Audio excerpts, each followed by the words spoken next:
जब जाति के नाम पर लोगों को मारा जाता है, जाति के नाम पर, मूंछों के नाम पर लोगों को मारा जाता है, जाति के नाम पर यहाँ पर किसको क्या मिलेगा जब होता है, जब जाति देश की सच्चाई है। जाति कभी नहीं जाती, जब जाति है तो जाति जाति खेलिए, फिर बताओ ना चाहिए कौन सी जाति के लोग कितने रहते हैं, फिर जाति से क्यों डरते हैं। जब जाति पे तिलक लगा के एक आदमी इतना घमंड करता है कि मैं जाति से बहुत बड़ा श्रेष्ठ हूँ, जब जाति से तुम श्रेष्ठ हो तो जाति आधारित जनगणना करने से प्रॉब्लम क्या है, पता लग जाएगा ना कि तुम कितने लोग हो देश के अंदर।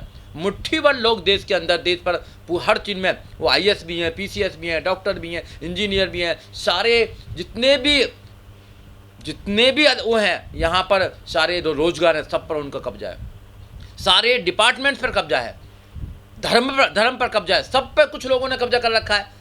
अरे जिस देश में जिसकी जितनी संख्या भारी उतनी उसकी हिस्सेदारी, जो माननीय काशीराम साहब ने कहा था, माननीय काशीराम साहब ने जो नारे दिए हैं इस देश के अंदर, उनको स्थापित करना बहुजन समाज पार्टी का काम है। माननीय काशीराम साहब ने पहला नारा दिया है कि वोट हमारा राज तुम्हारा नहीं चलेगा, नहीं चलेगा, मगर वोट हमारा राज किसी और का चल रहा है। दूसरा नारा दिया माननीय काशीराम साहब ने कि जिसकी जितनी संख्या भारी उसकी उतनी हिस्सेदारी। हिस्सेदारी किसमें? भारत की जो संपदा है उसमें उतनी हिस्सेदारी होनी चाहिए। और रोजी रोटी दे ना सकी वो सरकार निकम्बी है, और जो सरकार निकम्बी है वो सरकार बदलनी है। जब तो लोगों को पता लगेगा कि हमारी इतनी जनसंख्या है और शोषण हमारा हो रहा है, सब इकट्ठे होंगे, वोट डालेंगे, अपना राजा बनाएंगे, और ये जो चंद लोग हैं ये शासन से दूर हो जाएंगे। ये कांवड़ यात्रा करवाएंगे, ये धर्म के नाम पर कराएंगे, ये एजुकेशन नहीं देंगे।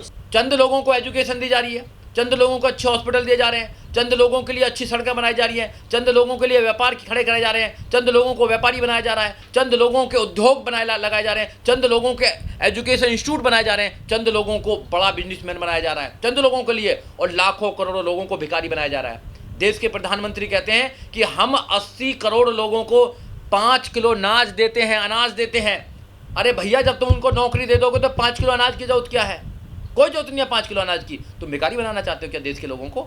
देश के लोगों को शिक्षा दो, देश के लोगों को रोजगार दो, देश के लोगों को स्वास्थ्य की सुविधा दो, देश के लोगों को यहाँ पर आप सुरक्षा दो, सम्मान दो, संविधान में जितने अधिकार हैं उनको प्रोवाइड कराओ। नहीं तो जब जब सरकार आएगी, अच्छे लोगों की सरकार आएगी, वो जाति आधारित जनगणना कराएंगे, दूध का दूध पानी का पानी हो जाएगा। कौन कितना व्यक्ति यहाँ कितने रहते हैं सब पता लग जाएगा। जो मुट्ठी भर लोग हैं फिर वो राज नहीं कर पाएंगे। ऐसे आंकड़े निकलने चाहिए पूरे देश से, तो दूध का दूध पानी का पानी हो जाएगा। जो लोग कहते हैं कि भैया हमारी सरकार चलेगी, जो धर्म के नाम पर इस देश को बांटना चाहते हैं, जाति के नाम पर देश को बांटना चाहते हैं, वर्गों के नाम पर देश को बांटना चाहते हैं, और इस देश को हिंदू राष्ट्र बनाना चाहते हैं, कोई कुछ राष्ट्र बनाना चाहता है, तो उनको पता लग जाएगा कि तुम्हारी जनसंख्या इस देश के अंदर कितनी है।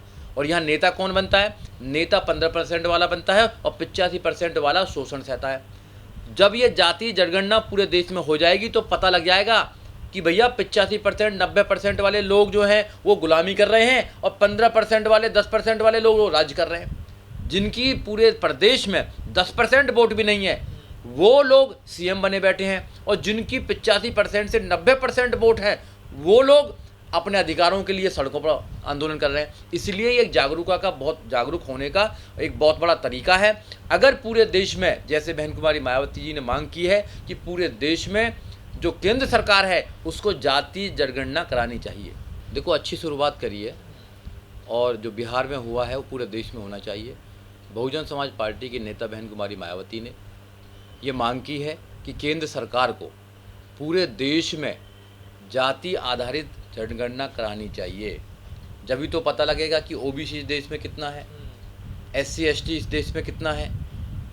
जब तक नहीं होगा जब तक कैसे पता लगेगा। और माननीय काशीराम साहब ने जो 15 और 85 का नारा दिया था, उस नारे को ये जाति जनगणना जो है ये सिद्ध करेगी कि इस देश में वोट हमारी है और राज किसी और का चल रहा है। और माननीय काशीराम साहब ने कहा था कि वोट हमारा राज तुम्हारा नहीं चलेगा, नहीं चलेगा। जब लोगों को पता लग जाएगा कि इस देश के अंदर हम तो इतने सारे लोग हैं, भाई ओबीसी समाज की जनगणना हो जाएगी, एससी एसटी समाज की जनगणना हो जाएगी, तो फिर ये नहीं कह सकते कि तुम ज़्यादा लोग नहीं हो, वोट हमारा राज किसी और का चल रहा है। तो इससे लोगों की आंखें खुलेंगी। इसलिए केंद्र सरकार, मोदी सरकार जाति जनगणना कराने के लिए तैयार नहीं है, और उत्तर प्रदेश में भी होनी चाहिए, उत्तर प्रदेश के सीएम को बहन कुमारी मायावती ने अपने ट्वीट के द्वारा ये कहा है कि अपनी नीयत और नीति में उजागर कीजिए कि आप उत्तर प्रदेश में जाति जनगणना कराना चाहते हैं, नहीं कराना चाहते हैं। अब पता लग जाएगा। तो इसलिए ये लोग नहीं कराना चाहते, क्योंकि मंडल कमीशन जो जब देश में लागू हुआ तो ओबीसी समाज को 27% रिजर्वेशन मिला। 27% रिजर्वेशन के बाद उन लोगों का आज तक रिजर्वेशन पूरा नहीं हुआ। SC ST का रिजर्वेशन पूरा नहीं हुआ। अब जाति जनगणना होगी तो पता लगेगा कि वो तो ओबीसी जो है वो 52% से ज़्यादा देश के अंदर, SC ST है वो 25% से ज़्यादा देश के अंदर। ये दोनों तीनों जो समाज है SC ST OBC माइनॉरिटीज मिलाकर 90% से ज़्यादा हो रहा है। मंडल कमीशन की लड़ाई किसने लड़ी? माननीय काशीराम साहब ने मंडल की लड़ाई लड़ी।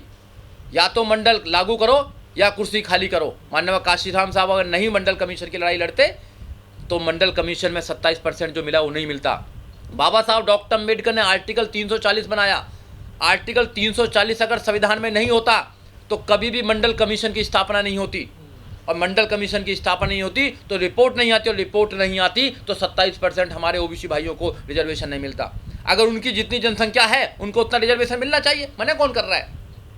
ओबीसी अगर अपनी बात को पहचान ले, ओबीसी अगर माननीय काशीराम साहब की बात को अगर पानी दे दे, अगर ओबीसी माननीय काशीराम साहब की बात को मान लेता तो इस देश में सरकार बहुजनों की होती, किसी और की सरकार नहीं होती। आपको आपका रिजर्वेशन जो 27% रिजर्वेशन है और 22% जो यहाँ पर SC ST का रिजर्वेशन है, वो रिजर्वेशन ही पूरा नहीं हो पा रहा है। तो यही तो सोचने की बात है। जब पता लगेगा, पिछड़ों को पता लगेगा कि हम कितनी तादाद में देश में रहते हैं, जभी तो उनके अंदर आंदोलन होगा। अभी तो उनको अपनी ताकत ही नहीं पता। जैसे गुलाम व्यक्ति को अपनी ताकत का एहसास नहीं होता, बाबा साहब ने कहा गुलाम को गुलामी का एहसास करा दीजिए, वो अपनी बीड़ी खुद तोड़ देगा। अब तक तो ये लोग बहकाते हैं।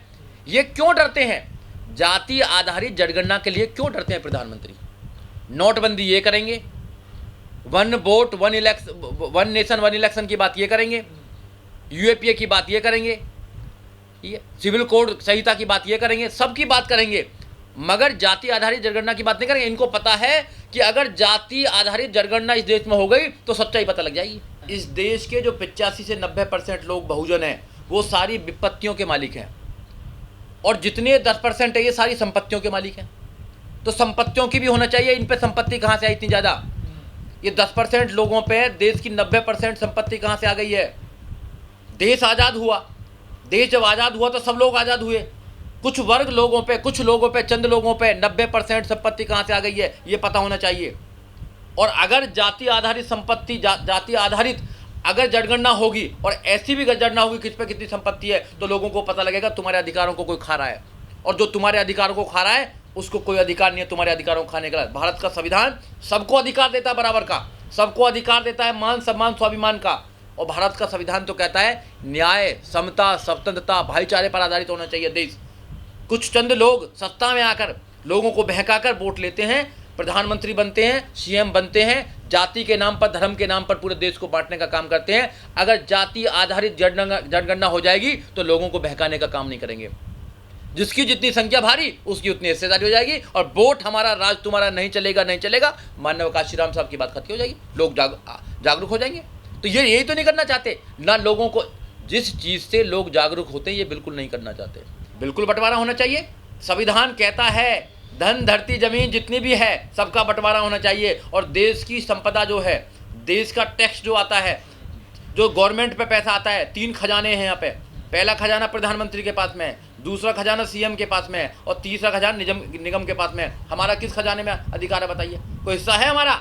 ये तीनों खजानों में जितना पैसा आता है वो सब में बराबर बराबर बंटना चाहिए। सबके लिए योजना बननी चाहिए, सबके बच्चों की एजुकेशन की सुविधा होनी चाहिए, सबके बच्चों के स्वास्थ्य की सुविधा होनी चाहिए, सम्मान की सुविधा होनी चाहिए, और सुरक्षा की जिम्मेदारी होनी चाहिए। मगर ये नहीं कर रहे।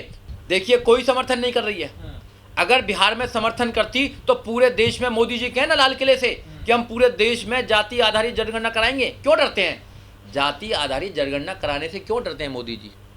उनको पता है ना कि जो गुब्बारे में हवा है वो फूट जाएगा, गुब्बारा हवा निकल जाएगी, हवा निकल जाएगी। लोगों को पता लग जाएगा, OBC को पता लग जाएगा इस देश में हम कितने रहते हैं, SCO को पता लग जाएगा इस देश में हम कितने हैं, सबको पता लग जाएगा हम कितने हैं, और वो कितने मुट्ठीभर लोग हैं, वो मुट्ठीभर लोग हैं।